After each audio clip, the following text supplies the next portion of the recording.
I would say that there is, the street level narratives of the Marvel Universe that we've seen in a lot of films. There's the cosmic level, which Thor and Guardians and the Avengers have taken us to. But there always is a very important supernatural side to the Marvel comics. And we haven't touched on that really. And Doctor Strange is our perfect entry point into that. We have this great journey of this character from this arrogant surgeon to someone who needs to put ego aside and embrace sort of this new reality that he's learned about. And what do you need to do this? You need a spectacular actor. And the fact that Benedict Cumberbatch has agreed to do this role, is excited, is as enthusiastic as any actor that has ever joined our universe to portray this character is huge for us. He really is a good guy who has gone through the journey that Strange is currently going on before. And he acts as a guide for Strange when he gets to this facility. He introduces him to the Ancient One, who is the head sort of teacher of this organization. And he is a cool, normal guy. And in a certain way, he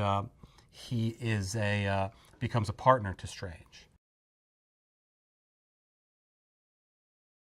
Scott Derrickson has a great body of work, and like Joan Anthony Russo, like Joss Whedon, like Jon Favreau, like Kenneth Branagh, the best of the filmmakers we've worked with haven't necessarily done a film like the one we're asking them to do now, but they have done enough that they've shown they're incredibly talented. They have unique visions and a love of film and a love of sort of pushing the boundaries of what a movie can be.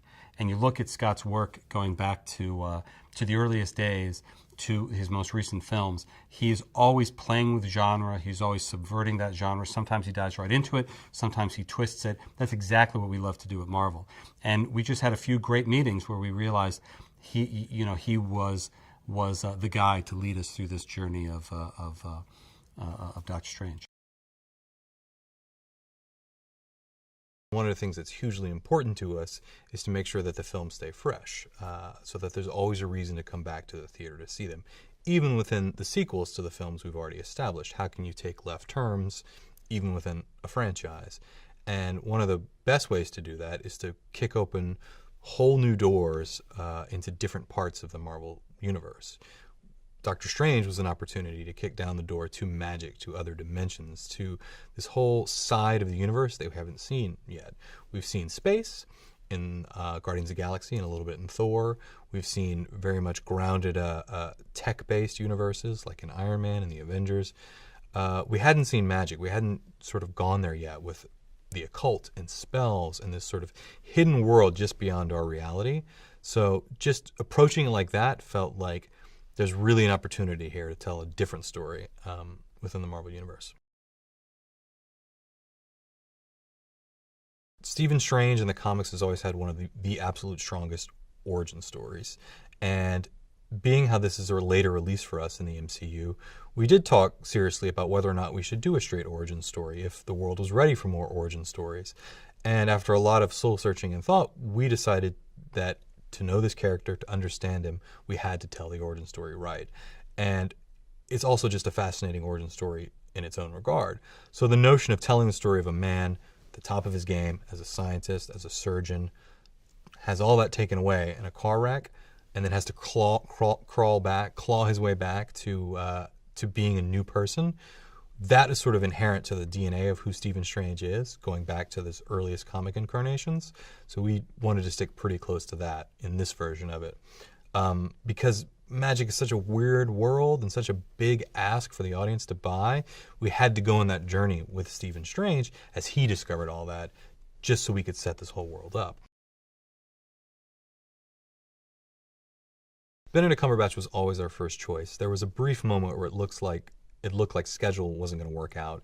He actually had committed to do Hamlet in London. And as such, it wasn't going to work out. We had a date to make. We had to start shooting. The release date was staring us in the face on the calendar. And we sort of parted ways and said, I guess it's not going to work out. We came back we approached him again and said, how can we make this work? Can we push the release date? Can we do this? Can we start later? And miraculously, he really wanted to do it. We really wanted him to be in the movie, and we ended up sliding our release date back about 6 months to November to accommodate him. Thank God, he's perfect for this part, and he's a very busy man. So we essentially did Hamlet, which is incredibly physically taxing, for about 6 weeks. I got the chance to see it. It was amazing while I was there in London, and basically wrapped that production and was on a plane with us to Nepal days later. So his schedule was jam-packed, and he rolled right into this huge movie, 90-day shoot, right after being in Hamlet. So we're grateful for his work ethic, for sure. Rachel, we knew we needed someone just as smart and just as capable as Benedict. She plays Dr. Christine Palmer. She is very much a peer to Stephen Strange. She's just as capable as he is in a different type of medicine. They sort of specialize in different areas, and we knew we needed someone that could go toe-to-toe with Strange's intellect and arrogance, right? He sort of brings those in both. In the early part of the film, he brings those both in equal measure. And you needed someone that had the toughness, the intellectual toughness and the emotional toughness, to not be walked all over by him, or else the audience would totally divorce themselves of this character and not like him. We needed someone sort of fighting back against all that.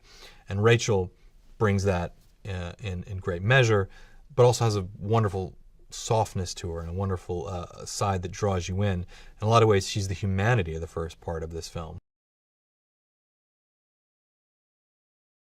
Scott Derrickson was the perfect choice to direct this film, not the least of which reasons was because he loved the character. He grew up with the character.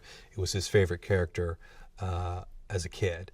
But really, we very quickly, in all those early meetings I had with Scott, came to a meeting of the minds. We knew the movie we wanted to make, and it was the same film, which is essentially about the journey of a character, right? The journey of a guy who goes from being a hardliner, an empiricist, a scientist who, if he can't see it, smell it, touch it, it doesn't exist, it's not real, who is then forced to have this change of heart and become a man of faith, a man who has to believe in things that necessarily you can't see.